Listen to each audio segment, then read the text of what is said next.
Good morning to all of you. I, Dr. Amandeep, welcome you all.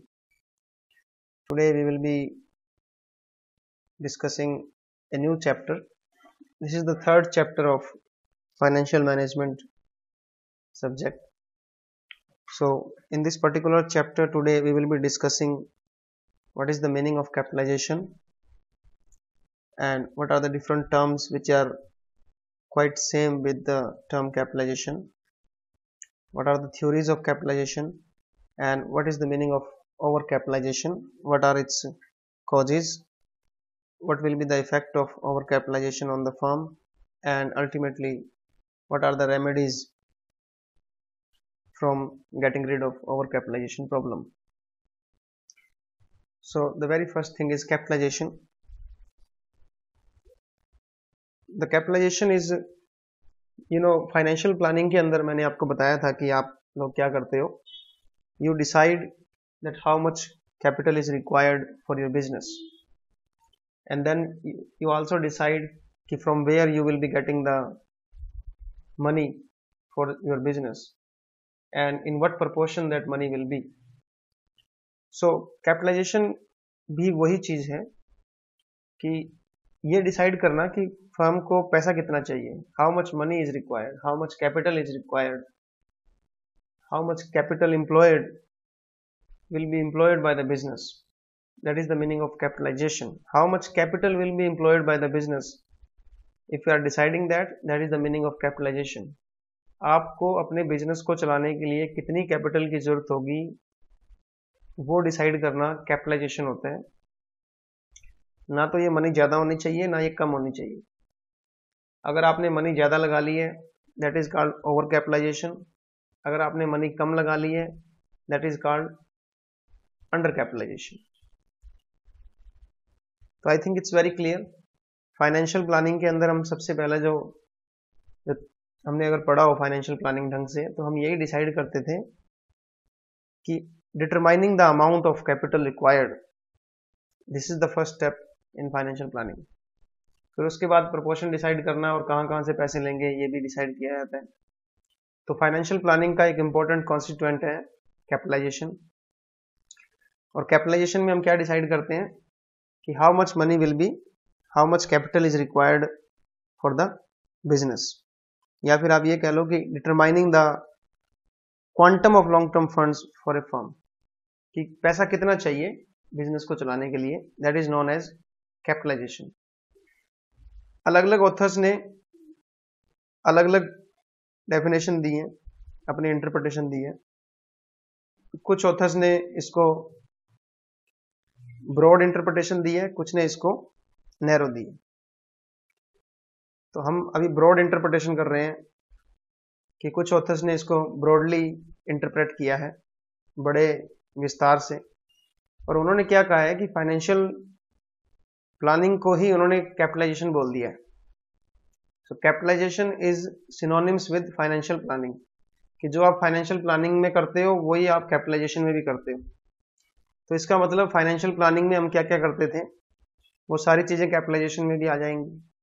So what you were doing in financial planning, I already told you, estimating the total amount of capital, कि total capital कितनी चाहिए उसको estimate करना, कौन कौन सी securities चाहिए और उन सिक्योरिटीज का प्रपोर्शन क्या होगा, डिवेंचर कितने परसेंट होंगे, इक्विटी कितने परसेंट होगी, लोन कितने परसेंट होगा, रिटेन अर्निंग कितने परसेंट होगी. अब इस डेफिनेशन के अंदर, इस इंटरप्रिटेशन में, ये फॉल्टी इंटरप्रिटेशन है. कैपिटलाइजेशन जो है वो फाइनेंशियल प्लानिंग के इक्वल नहीं है. तो ये फॉल्टी डेफिनेशन है, क्योंकि ये जो काम है कि कितना कितना प्रोपोर्शन कहाँ कहाँ से लेंगे और किस किस तरह की सिक्योरिटीज को इश्यू करेंगे, ये जो लास्ट वाले दो एक्शन हैं ये आपके आते हैं बेटा कैपिटल स्ट्रक्चर में. कैपिटल स्ट्रक्चर में आप डिसाइड करते हो, आगे हमारा जो कुछ चैप्टर आएगा आगे, तो you decide in capital structure कि कितना कितना अमाउंट कहाँ कहाँ से लेना है और उनका परसेंटेज क्या होगा. तो ये डेफिनेशन सही नहीं है. फिर आती है narrow definition, narrow interpretation of capitalization. तो कुछ ऑथर क्या कहते हैं कैपिटलाइजेशन का मतलब है कि सिर्फ ये डिसाइड करना कि लॉन्ग टर्म फंड्स जो हैं उनका क्वांटम क्या होगा, उनका अमाउंट कितना होगा। ये डेफिनेशन ठीक लग रही है, बड़ी सिंपल है कि लॉन्ग टर्म फंड्स आपको कितने चाहिए, कितना अमाउंट चाहिए टोटल उसका, ये डिसाइड करना कैपिटलाइजेशन है। तो इसका मतलब कैपिटलाइजेशन में हम क्या क्या इंक्लूड करेंगे। लॉन्ग टर्म फंड्स में अगर आपको पता हो तो एक तो शेयर्स हो गए, एक लॉन्ग टर्म लोन जिसमें डिवेंचर्स भी आ गया, और रिजर्व और सरप्लस। ये तीन चीजें आपकी लॉन्ग टर्म फंड में आती हैं। जब भी आप पैसा इकट्ठा करते हो तो इन तीन का ही मेनली यूज करते हो आप। पहला हो गया शेयर, दूसरा हो गया लोन जिसको डिवेंचर भी बोल देंगे, तीसरा हो गया रिजर्व एंड सरप्लस। तो ये आपकी ट्रेडिशनल जो आपकी कैपिटलाइजेशन की परिभाषा है वो ये है। कैपिटलाइजेशन में आप क्या डिसाइड करते हो कि कितना अमाउंट बिजनेस को चाहिए चलाने के लिए, और ये अमाउंट कौन सा होता है, लॉन्ग टर्म फंड्स के लिए। तो लॉन्ग टर्म फंड में क्या क्या आता है, शेयर, डिवेंचर्स या लोन्स और रिजर्व एंड सरप्लस। बट इसमें भी एक प्रॉब्लम है, ये ट्रेडिशनल डेफिनेशन है कैपिटलाइजेशन की। अब हम करेंगे मॉडर्न कंसेप्ट क्या है। मॉडर्न कंसेप्ट में एक नई चीज ऐड हो गई है बस, कि मॉडर्न कंसेप्ट में ना केवल सिर्फ लॉन्ग टर्म फंड्स को लिया जाता है बल्कि शॉर्ट टर्म फंड्स को भी आप इंक्लूड करते हो। तो वर्किंग कैपिटल के लिए जो आप पैसे लेते हो उसको भी हम कैपिटलाइजेशन के लिए मान लेते हैं। तो फिर ये बड़ा ही सिंपल है कि ट्रेडिशनल जो कैपिटलाइजेशन था उसमें आपने लॉन्ग टर्म फंड्स को लिया था बस, बट मॉडर्न कंसेप्ट में आप क्या करते हो, शॉर्ट टर्म फंड्स को भी इंक्लूड करते हो कैपिटलाइजेशन। तो इसमें क्या क्या आ जाएगा, share capital, reserve and surplus, long term loan और साथ में short term loan and creditor. ये नई आ गई है बस। इसका मतलब बिजनेस को अपने लॉन्ग टर्म फंड के लिए, लॉन्ग टर्म एसेट्स के लिए और शॉर्ट टर्म वर्किंग कैपिटल के लिए जितना भी पैसा चाहिए उन सबको निर्धारण करना ही कैपिटलाइजेशन है। टोटल कितना अमाउंट आपको चाहिएगा वो डिसाइड करना कैपिटलाइजेशन कहलाता है। इसमें आप लॉन्ग टर्म फंड भी लेते हो और शॉर्ट टर्म फंड भी लेते हो। So that is the meaning of capitalization. अब एक फाइनेंस के अंदर कुछ एक टर्म्स यूज होती हैं जो कि लगभग सेम सी लगती हैं हमें, इंटरव्यू में कई बार हमसे पूछ लेते हैं कि कैपिटलाइजेशन में, कैपिटल स्ट्रक्चर में और फाइनेंशियल स्ट्रक्चर में क्या क्या डिफरेंसेस। ये टर्म्स जो हैं वो सारी की सारी कैपिटल से जुड़ी हुई हैं, स्ट्रक्चर से जुड़ी हुई हैं। तो ये भी कई बार क्वेश्चन आ जाता है 4 मार्क्स में या 7 मार्क्स में। What is the difference between capitalization, capital structure and financial structure.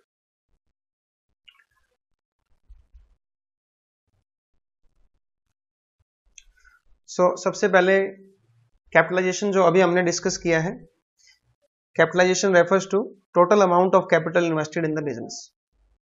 कि बिजनेस में टोटल कितना अमाउंट आप इन्वेस्ट करोगे, इस बात को डिसाइड करना कैपिटलाइजेशन कहलाता है। इसमें आप लॉन्ग टर्म फंड्स लेते हो, रिजर्व एंड सरप्लस लेते हो और साथ साथ शॉर्ट टर्म भी लेके चलते हो मॉडर्न के हिसाब से। तो ये जो है ये कंपनी के जब बात करते हो उसमें यूज होता है, पार्टनरशिप में और इंडिविजुअल आपका जो बिजनेस चलाते हो उसमें ये चीजें नहीं आती है। सिर्फ कंपनी के अंदर कैपिटलाइजेशन आता है क्योंकि उसमें आप लॉन्ग टर्म फंड्स और डिवेंचर्स वगैरह इशू करते हो, तो उसमें कैपिटलाइजेशन की बात आती है। दूसरा है कैपिटल क्या होती है। कैपिटल आपको पता ही है, net worth of A business is called capital. जितना भी आपने अपने खुद के पैसे लगा रखे हैं, ओनर ने अपने खुद के पैसे लगा रखे हैं, शेयर होल्डर्स ने, दैट इज कॉल्ड कैपिटल। तो इसमें हम कैसे इसको निकालते हैं, ये total wealth of the business, जब आप लॉन्ग टर्म और शॉर्ट टर्म लाइबिलिटीज को अपनी टोटल एसेट्स में से निकाल दोगे तो बाकी जो बच जाएगा वो आपके पास क्या बचेगी, capital. I think it's clear. Capital क्या होती है, जो आपने खुद ने अपना पैसा लगा रखा है। मान लो टोटल एसेट आपकी 10 लाख रुपए की है, इसमें से आपने 4 लाख रुपए लॉन्ग टर्म डेट ले रखा है और 2 लाख रुपए आपकी शॉर्ट टर्म लाइबिलिटी है। तो 6 लाख रुपए आपने लोगों के देने हैं, बार बारों के। बाकी 4 लाख रुपए किसके हैं, आपके खुद के हैं, शेयर होल्डर्स के। तो शेयर होल्डर की जो वेल्थ होती है उसको हम बोलते हैं टोटल कैपिटल। टोटल नेटवर्थ क्या है बिजनेस की, कि लोगों को लॉन्ग टर्म और शॉर्ट टर्म लाइबिलिटीज पे करने के बाद जो बचता है, दैट इज कॉल्ड कैपिटल। इसी में एक आता है शेयर कैपिटल। शेयर कैपिटल और कैपिटल में क्या डिफरेंस हुआ? शेयर कैपिटल का मतलब होता है कि पेड अप वैल्यू क्या है शेयर की, शेयर की पेड अप वैल्यू क्या है। जैसे कंपनी ने 1 लाख शेयर इशू कर रखे हैं, पेड अप वैल्यू है शेयर की 10 रुपए, तो शेयर कैपिटल कितने की होगी? 10 लाख रुपए। सो कैपिटल के अंदर क्या इंक्लूड होता है? रिजर्व और सरप्लस भी होते हैं, जबकि शेयर कैपिटल में क्या होता है? सिर्फ और सिर्फ कैपिटल इंक्लूड होती है शेयर होल्डर्स। कैपिटल के अंदर शेयर होल्डर की capital plus reserve and surplus include होते हैं। शेयर कैपिटल में सिर्फ और सिर्फ कितने उनकी पेड अप कैपिटल है वो इंक्लूड होती है बस। तीसरा है कैपिटल स्ट्रक्चर। जब भी आप कैपिटल स्ट्रक्चर की बात करते हो तो अभी मैंने आपको थोड़ी देर पहले बताया था, कैपिटल स्ट्रक्चर में क्या होता है कि जहां जहां से आपने पैसा ले रखा है, जहां जहां से आपने फंड को रेज किया है, उसका जो प्रोपोर्शन होता है उसको हम बोलते हैं capital structure. Proportion of long term funds, जैसे कि इक्विटी शेयर हो गई, प्रेफरेंस शेयर कैपिटल हो गई, लॉन्ग टर्म लोन हो गया, रिटेन्ड अर्निंग हो गया। तो कैपिटलाइजेशन हो गया टोटल अमाउंट कहां कितना लिया है आपने, और इस टोटल अमाउंट को आपने कहां कहां से लिया है, उसका प्रोपोर्शन क्या है, वो किस में आएगा? कैपिटल स्ट्रक्चर में। स्ट्रक्चर क्या है आपकी कैपिटल का? आपकी कैपिटल का स्ट्रक्चर क्या है? इक्विटी से कितने लिए, प्रेफरेंस शेयर से कितने लिए, डिवेंचर से कितने लिए, और रिटेन अर्निंग से कितने लिए। लास्ट है आपका फाइनेंशियल स्ट्रक्चर। फाइनेंशियल स्ट्रक्चर में क्या होता है? ये आपकी बैलेंस शीट की जो लेफ्ट साइड होती है वो पूरी की पूरी लेफ्ट साइड को उठाता है। बैलेंस शीट की जो पूरी लेफ्ट साइड है उसको आप फाइनेंशियल स्ट्रक्चर बोल सकते हो। कैपिटल स्ट्रक्चर और फाइनेंशियल स्ट्रक्चर में क्या डिफरेंस होता है? फाइनेंशियल स्ट्रक्चर में ना केवल लॉन्ग टर्म सोर्सेज होते हैं बल्कि शॉर्ट टर्म सोर्सेज भी होते हैं। तो फाइनेंशियल स्ट्रक्चर जो होता है उसमें आप शॉर्ट टर्म लाइबिलिटीज को भी इंक्लूड करते हो, जबकि कैपिटल स्ट्रक्चर में कैपिटल वर्ड आ रहा है इसलिए आप इसमें क्या लेते हो? सिर्फ और सिर्फ लॉन्ग टर्म फंड्स को ही लेके चलते हो। I hope it is all clear. Next हम लोग डिस्कस कर रहे हैं थ्योरीज ऑफ कैपिटलाइजेशन। देखिए ये बहुत ही इंपॉर्टेंट टास्क होता है कि बिजनेस को कितना पैसा चाहिए। Deciding the amount of capitalization is very important and very difficult also. तो जब भी कोई नया बिजनेस स्टार्ट हो रहा है या कोई ऑलरेडी आप बिजनेस कर रहे हो, उस टाइम भी आपको डिसाइड करना होता है कि इस साल हमारी कैपिटल बढ़ेगी या कम होगी। अगर आपने अपने बिजनेस को बढ़ाना है तो आपको और कैपिटल चाहिए, then again you need to decide कि हमें अपने अब टोटल कैपिटल कितनी चाहिए। तो हमेशा एक खतरा रहता है कि कहीं ज्यादा कैपिटल इशू ना हो जाए, ज्यादा कैपिटल आप इकट्ठी ना कर लो। एक जो ऑलरेडी, अब इसमें दो तरह से हम डिस्कस करेंगे, न्यू बिजनेस के लिए और एक एग्जिस्टिंग बिजनेस के लिए। तो न्यू बिजनेस के लिए जो आपकी है वो जो थ्योरी है वो है कॉस्ट थ्योरी, और एग्जिस्टिंग बिजनेस जो है उसके लिए जो थ्योरी है वो है अर्निंग थ्योरी ऑफ कैपिटलाइजेशन। तो यहां पे दो थ्योरीज बनाई गई हैं।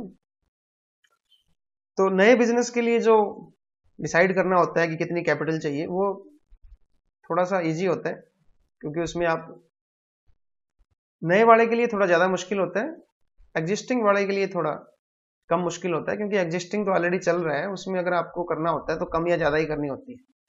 अगर आपको पता लग जाए कि आपकी कैपिटल कम थी तो आप नई इश्यू कर लेते हो, ज्यादा थी तो आप रिडेम्पशन कर लेते हो, जो भी लोन वगैरह ले रखा है उसको पे कर देते हो। तो नए जो बिजनेसेस हैं उसके लिए कॉस्ट थ्योरी ऑफ कैपिटलाइजेशन है, और जो एग्जिस्टिंग बिजनेस है उनके लिए अर्निंग थ्योरी ऑफ कैपिटलाइजेशन। तो पहले हम कर रहे हैं cost theory of capitalization. Cost theory में क्या होता है, जो भी आपकी फाइनेंशियल रिक्वायरमेंट होती है एक नए बिजनेस को चलाने के लिए, उन सबको आप डिसाइड करते हो। तो जब भी आप एक नया बिजनेस चलाते हो तो उसमें अलग अलग तरह की आपको एसेट्स चाहिए, जैसे प्लांट, मशीनरी, बिल्डिंग। कुछ आपको वर्किंग कैपिटल के लिए पैसे चाहिए, जैसे स्टॉक के लिए, कैश के लिए, डेटर्स के लिए। इसके अलावा कुछ एक्सपेंसेस आप प्रमोशन पे करते हो, स्टार्टिंग में जो आप शेयर वगैरह इशू करते हो उसमें। तो इन सबको आप जब इकट्ठा अमाउंट निकाल लेते हो तो वो आपकी टोटल फाइनेंशियल रिक्वायरमेंट हो जाती है। जैसे आपको पता लग गया कि आपको फिक्स एसेट्स जो है वो 20 लाख रुपए की चाहिए, वर्किंग कैपिटल जो है आपको 10 लाख की चाहिए और बिजनेस को स्टार्ट करने के लिए स्टार्टिंग में 2.5 लाख रुपए लगेंगे, तो टोटल आपकी हो गई 20 लाख रुपए एसेट के, 10 लाख रुपए वर्किंग कैपिटल के और 2.5 लाख रुपए बिजनेस को चलाने के, शेयर वगैरह इश्यू करने के और इनके, तो टोटल कैपिटल रिक्वायरमेंट होगी 32.5 लाख रुपए। तो नए बिजनेस को जब आप स्टार्ट करते हो तो आप कौन सी थ्योरी अपनाते हो? Cost theory of capitalization. आप टोटल कॉस्ट निकालते हो कि आपको कितने पैसे आपके लग जाएंगे, उतने ही जितने पैसे आपको लगने के लिए चाहिए वही आपका टोटल क्या हो जाएगा, अमाउंट आपको बाहर से लेना है। तो जब आपको पता लग जाता है कि टोटल अमाउंट कितना चाहिए, फिर आप उसको शेयर से, डिवेंचर से, लोन वगैरह से इकट्ठा करते हैं। तो नए बिजनेस के लिए बड़ी ही आसान है, बट इसकी प्रॉब्लम क्या है कि इसने किसको इग्नोर किया है? अर्निंग कैपेसिटी को। बिजनेस की अर्निंग कैपेसिटी क्या है उसको इग्नोर कर दिया है इस थ्योरी ने। इसलिए ये थ्योरी नए बिजनेस के लिए तो ठीक है, बट एग्जिस्टिंग बिजनेस जो है उनकी अर्निंग कैपेसिटी बढ़ती रहती है, कम होती रहती है, उसके हिसाब से कैपिटलाइजेशन डिसाइड करना चाहिए। तो उसके लिए हमें क्या करना है, दूसरी जो थ्योरी है वो है अर्निंग थ्योरी ऑफ कैपिटलाइजेशन। तो ये थ्योरी क्या कहती है कि जो एंटरप्राइज की टोटल कैपिटल निकालना चाहते हो, ये डिपेंड करता है उसकी अर्निंग कैपेसिटी पे। एनुअल नहीं, अर्निंग, यहां पे अर्निंग लिख रहा हूं मैं, कि आपकी अर्निंग कैपेसिटी क्या है उस बात पे डिपेंड करता है। तो इस थ्योरी के हिसाब से जब भी आपको कैपिटल निकालनी है, कैपिटलाइजेशन का टोटल अमाउंट निकालना है, तो वो दो बातों पे डिपेंड करता है। पहला तो ये है कि आपकी फ्यूचर अर्निंग क्या होने वाली है, एस्टिमेट ऑफ फ्यूचर अर्निंग, कि आपकी अर्निंग कितनी होने वाली है, पहला तो ये फैक्टर हम देखेंगे। और दूसरा ये है कि नॉर्मल अर्निंग रेट क्या चल रहा है, कि कितने % अर्निंग रेट चल रहा है, बाकी बिजनेसेस के अंदर क्या रेट चल रही है, उस रेट को हमें निकालना होता है। इसको हम बोलते हैं कैपिटलाइजेशन रेट। अब देखो क्या क्या बताना चाह रहा हूं मैं ये बताना चाह रहा हूं कि जब भी आप अपने बिजनेस के लिए टोटल अमाउंट निकालना चाहते हो कि हमें कितनी कैपिटल चाहिए, तो ये दो बातों पर डिपेंड करता है। पहला तो ये कि आपकी अर्निंग कैपेसिटी क्या है। अर्निंग कैपेसिटी का क्या मतलब हुआ कि आप कितना कमा सकते हो। अब अर्निंग कैपेसिटी कैसे निकालोगे आप, उसका भी मैं आपको बताता हूं। और दूसरा होता है कैपिटलाइजेशन रेट, कि मार्केट में इन्वेस्टर कितना चाहते हैं, इन्वेस्टर अपनी जो अमाउंट आपको दिया है उन्होंने, वो कितनी रिटर्न एक्सपेक्ट कर रहे हैं, उसी के हिसाब से आपको पता लगेगा कि आपका टोटल अमाउंट ऑफ कैपिटलाइजेशन कितना हो। कैपिटलाइजेशन रेट और अर्निंग कैपेसिटी दोनों हम डिटेल में करते हैं।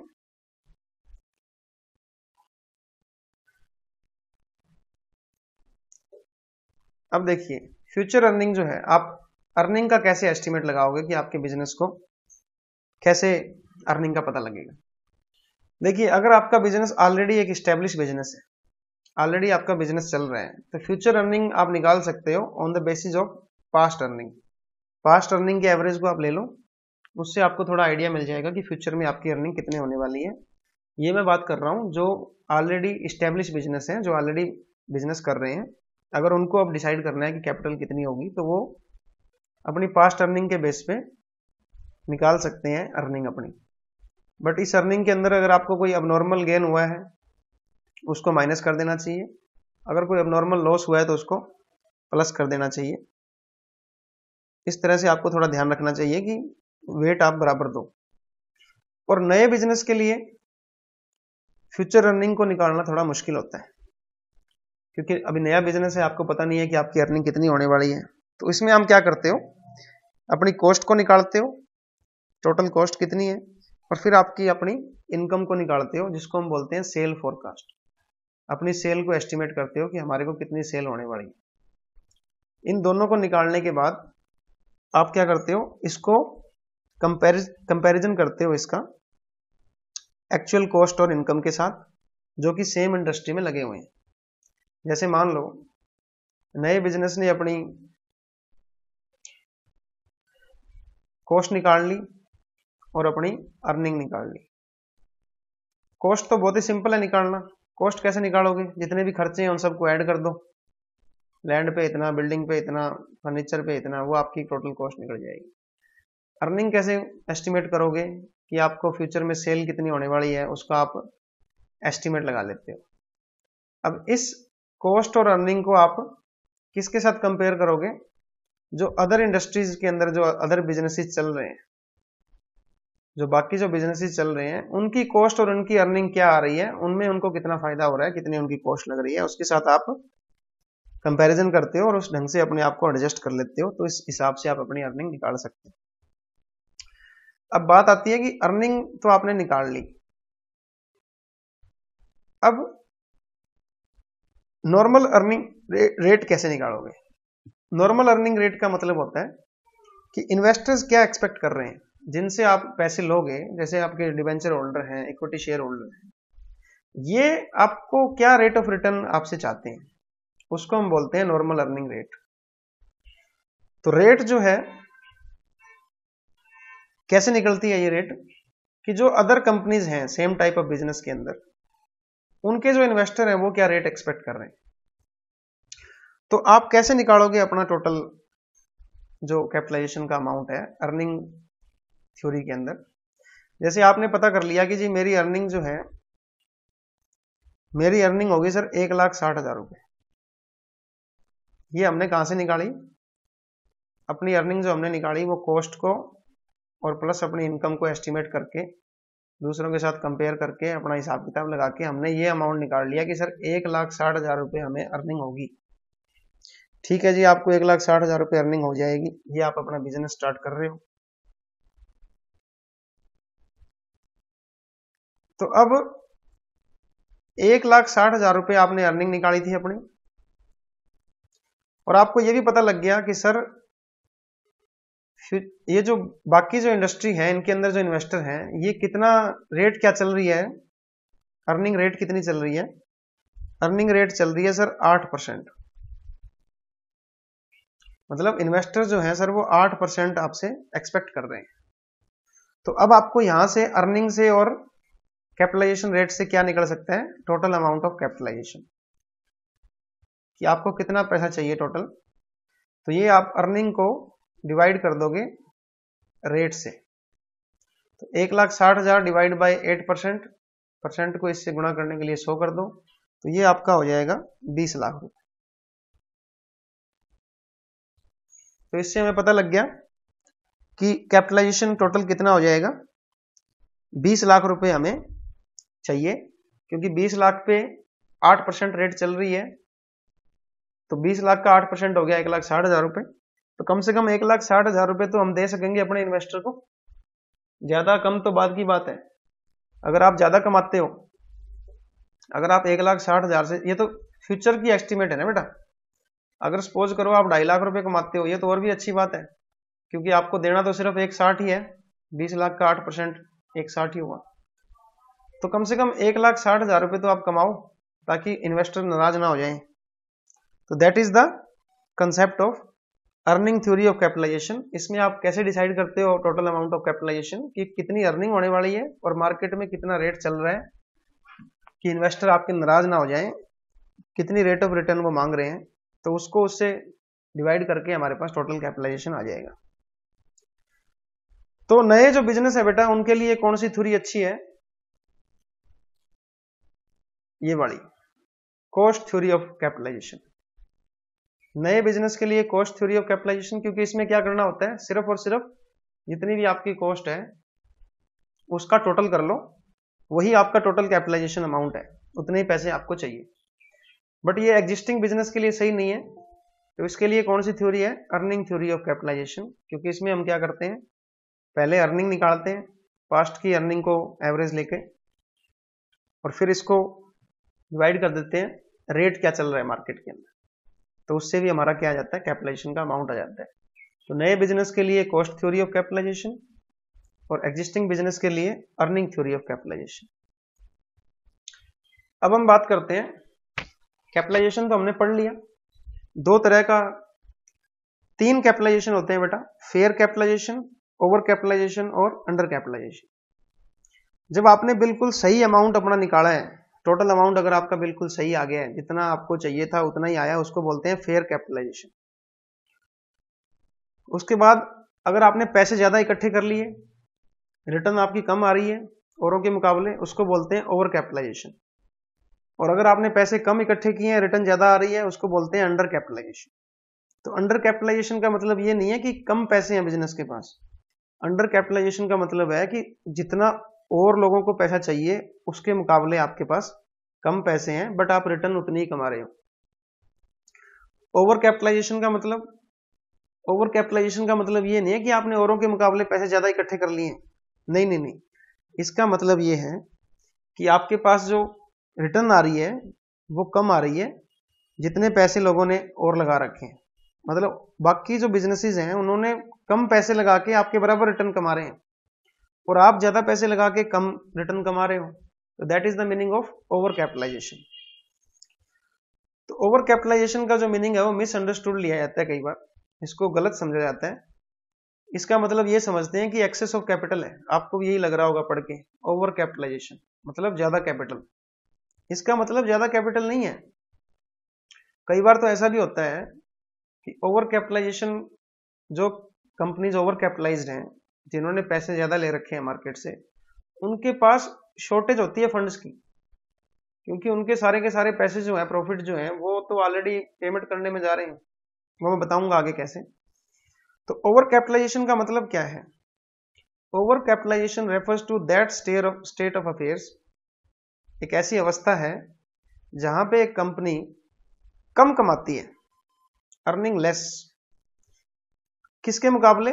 What it should have earned, जो इसको कमाना चाहिए था उसके मुकाबले, at the rate of return on the capital invested in it.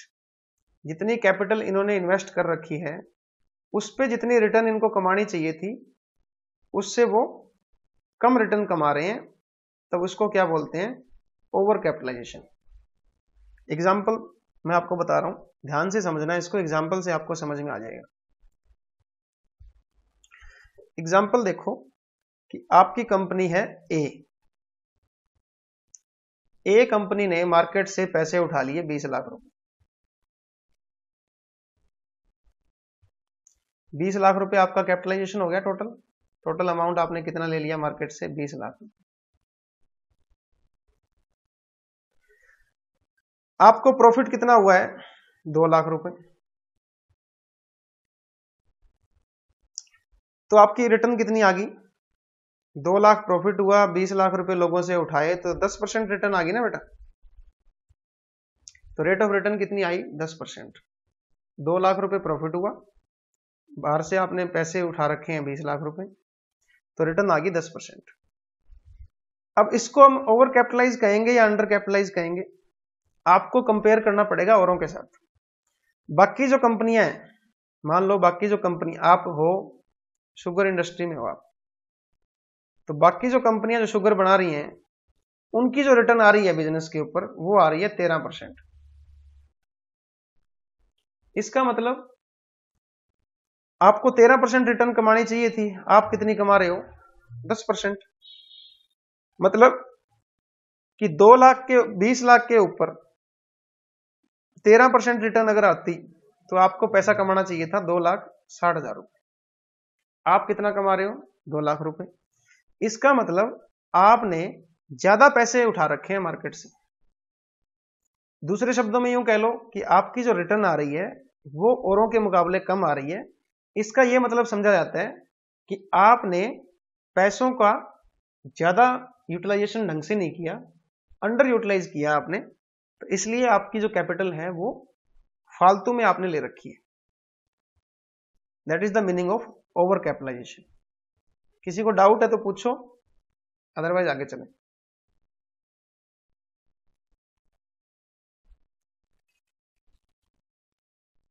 Sir ये एग्जांपल एक बार दोबारा बता दो। हाँ, दोबारा देख लो एग्जांपल। एक कंपनी है ए कंपनी ने 10 लाख रुपए इकट्ठे किए, तो कैपिटलाइजेशन कितना हो गया? 10 लाख रुपए। 10 लाख रुपए कैपिटलाइजेशन हो गया ना बेटा टोटल। कंपनी ने कितने पैसे कमाए? अर्निंग कितनी हुई कंपनी को? 1 लाख रुपए। तो रिटर्न कितनी आई बेटा हमारे पास? 1 लाख कमाए, 10 लाख रुपए हमने लगा रखे हैं, तो 10% रिटर्न आ गई। ठीक है जी, आप कहोगे सर बढ़िया है, हमारा 10% रिटर्न आ रही है, बट मार्केट में क्या रिटर्न चल रही है? मार्केट के अंदर जो और सेम कंपनियां हैं जो इसी बिजनेस में हैं, उन्होंने भी सपोज करो 10 लाख रुपए लगाए हैं, सारियों ने 10-10 लाख रुपए लगा के अपना बिजनेस स्टार्ट किया था, और इनको रिटर्न कितनी आ रही है? ये कमा रहे हैं 1,50,000 रुपए, तो इनको रिटर्न कितनी आई? 15%। आपको रिटर्न कितनी आ रही है? 10%। इसका मतलब आपको 1.5 लाख रुपए कमाने चाहिए थे, आपने कितने कमा के दिए? 1 लाख रुपए। इन्होंने उन्हीं 10 लाख रुपए में कितने पैसे कमाए? 1.5 लाख रुपए। तो आप क्या कर रहे हो? आप अपने बिजनेस को सही ढंग से नहीं चला रहे। आपने जो 10 लाख रुपए ले रखे हैं, इनके ऊपर आपको 1.5 लाख रुपए कमाने चाहिए थे, आपने कितने कमाए? 1 लाख रुपए। तो ये जो 1 लाख रुपए हैं, ये तो आप 10 लाख के ऊपर तो 1.5 कमाने चाहिए थे ना, तो इसका मतलब आपने ढंग से नहीं कमाया। बाकी जो बिजनेस है वो 1 लाख रुपए कितने कैपिटल में कमा लेंगे? बाकी जो बिजनेस है वो 1 लाख रुपए कितनी परसेंटेज के हिसाब से कमा लेंगे? जब 1 लाख को 15% से आप डिवाइड करोगे और इसको 100 से गुणा कर दोगे तो कितना आएगा? ये मैं आपको बताता हूं कि इनको 1 लाख रुपए कमाने के लिए कितनी कैपिटल की जरूरत पड़ती। 1 लाख डिवाइड बाय 15 गुणा में 100, 6,66,666। मतलब बाकी जो बिजनेस है वो तो 6,66,666 रुपए में ही 1 लाख रुपए कमा देते हैं आपको, और आप 10 लाख रुपए चाहिए आपको 1 लाख कमाने के लिए। इसका मतलब आपने क्या कर रखा है? कैपिटल ज्यादा ले रखी है। प्रॉफिट आप उतना ही कमा रहे हो जितने बाकी लोग कमा रहे हैं। बाकी लोग जो हैं वो 1 लाख रुपए कितने में कमा देंगे? बाकी जो कंपनियां हैं उनको 1 लाख रुपए कमाने के लिए कितनी कैपिटल चाहिए? 15% रिटर्न के हिसाब से 6,66,000 रुपए, 666। और आप जो एक कंपनी हो, इसको 1 लाख रुपए कमाने के लिए कितनी कैपिटल चाहिए? 10 लाख। तो आप बेटा ये 3,33,000 रुपए आप फालतू में ले रखे हैं ना आपने, आप उतना ढंग से काम कर नहीं रहे। इसको बोलते हैं over capitalization. When you are earning a less rate of return in comparison to other companies rate of return, that is called over capitalization. मतलब आपने फालतू पैसे ले रखे हैं, रिटर्न आप उतनी दे रहे हो जितने बाकी लोग दे रहे हैं। समझ में आ गई मेरी बात? ओके। तो ओवर कैपिटलाइजेशन क्या है? जब आप कम पैसा कमाते हो औरों के मुकाबले, कम रिटर्न कमाते हो औरों के मुकाबले। कारण क्या है ओवर कैपिटलाइजेशन? ओवर कैपिटलाइजेशन का मतलब यही हुआ ना बेटा कि आपने कैपिटल ज्यादा लगा रखी है, रिटर्न आपकी कम आ रही है। तो ये क्या कारण है इसके? पहला कारण है ओवर इश्यू ऑफ कैपिटल। भी आपने कैपिटल जो है ज्यादा इश्यू कर दी। शेयर कैपिटल जो है, आपको 10 लाख के शेयर कैपिटल चाहिए थे, आपने कर दी 13 लाख रुपए। अब वो 3 लाख रुपए ऐसे पड़े रहेंगे और उन 13 लाख रुपए के ऊपर आपको डिविडेंड भी देना पड़ेगा। अर्निंग आपके पास कम है, डिविडेंड कहां से दोगे? तो उससे क्या हो जाएगा? ओवर कैपिटलाइजेशन हो जाता है जब आप फालतू कैपिटल इश्यू करते हो। Promotion of the company at with inflated asset.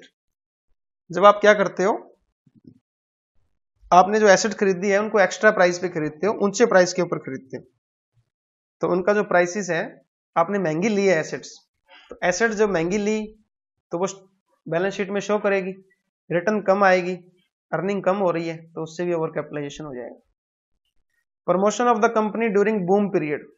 जब मार्केट में बहुत ऊंचा प्राइस, बहुत मार्केट ऊंची चल रही थी, मार्केट में बूम था, तो आपने उस टाइम अपने बिजनेस को लगाया, उस टाइम सारी चीजें आपको महंगी मिली, एसेट्स महंगी मिली, वर्कर ने अपनी सैलरी महंगी ली, सब कुछ महंगा मिला आपको।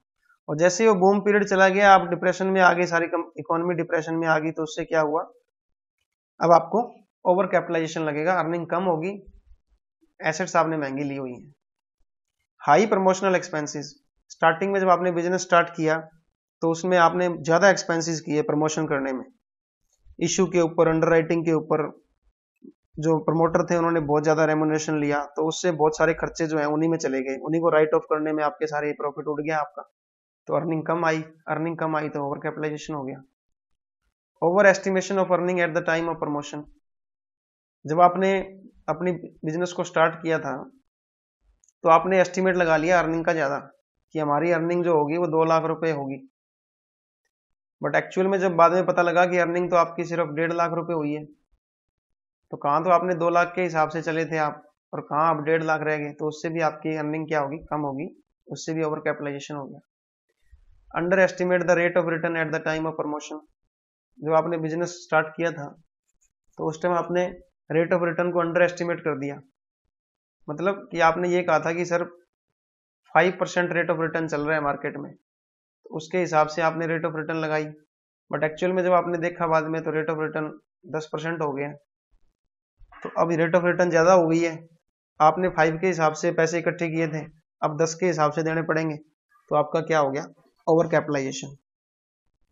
फिर उसके बाद शॉर्टेज ऑफ कैपिटल, कई बार क्या होता है, शॉर्टेज ऑफ कैपिटल के कारण भी अंडर कैपिटलाइजेशन हो जाता है, ओवर कैपिटलाइजेशन। कई बार क्या होता है, प्रमोटर जो होते हैं वो कम एस्टिमेट लगा लेते हैं अपनी कैपिटल का, कि टोटल कैपिटल हमें चाहिए सिर्फ 10 लाख रुपए, बस बाद में पता लगा कि अभी और पैसे चाहिए, फिर 3 लाख रुपए और ले लिए मार्केट से एकदम, तो एकदम जब ले लिए तो वो 3 लाख रुपए ऐसे तो कोई आपको देगा नहीं, उसके ऊपर बहुत हाई इंटरेस्ट रेट लगेगी, जब इंटरेस्ट रेट हाई लगेगी तो उसके ऊपर फिर आपको सारी की सारा आपका प्रॉफिट उन्हीं को पेमेंट करने में चला जाएगा, अर्निंग आपकी कम हो जाएगी। इनएडिक्वेट डेप्रिसिएशन, जब आप अगर कंपनी जो है डेप्रिसिएशन के लिए ढंग से प्रोविजन नहीं बनाती, तो डेप्रिसिएशन को ढंग से प्रोविजन में नहीं लगाया, रिप्लेसमेंट नहीं की एसेट की, तो जब आप नई एसेट लोगे उस टाइम आपने डेप्रिसिएशन के लिए प्रोविजन तो बनाया नहीं, सारे के सारे पैसे जो है वो रिप्लेसमेंट में चले जाएंगे। नई मशीनरी जब लाओगे तो वो सारी की सारी अर्निंग तो आपकी रिटेन अर्निंग सारी की सारी वहां लग गई, तो उसकी वजह से भी आपकी अर्निंग एकदम कम हो जाएगी, उससे ओवर कैपिटलाइजेशन हो जाएगा। लिबरल डिविडेंड पॉलिसी, आपने जो डिविडेंड दिया है वो बहुत ज़्यादा दिया है, डिविडेंड ज़्यादा देने से क्या हुआ, स्टार्टिंग में ठीक है आपके शेयर होल्डर आपसे खुश हो गए, बट जब आपको बाद में बिजनेस के लिए पैसा चाहिए तो आपके पास पैसा होगा नहीं, क्योंकि सारा का सारा प्रॉफिट तो आपने कहाँ दे दिया, डिविडेंड में। तो जब भी आपको कोई एसेट बदलनी है या बिजनेस को एक्सपेंड करना है, जब भी आपको जरूरत पड़ेगी तो आपको बहुत हाई रेट ऑफ इंटरेस्ट पे बाहर से लेना पड़ेगा, क्योंकि आपने तो सारा बांट दिया, तो उससे भी आपको प्रॉब्लम होती है, ओवर कैपिटलाइजेशन हो जाता है।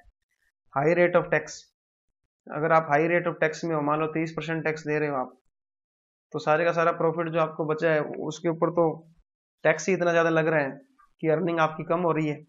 अर्निंग जब कम होगी तो ऑटोमेटिकली ओवर कैपिटलाइजेशन हो जाएगा। तो these are some of the points of the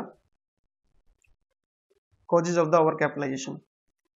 कल जब हम इसका नया टॉपिक करेंगे मंडे को, तब हम बात करेंगे कि इसकी रेमेडीज क्या क्या हैं और क्या क्या इससे इफेक्ट पड़ता है और अंडर कैपिटलाइजेशन क्या है। तो thank you so much for listening.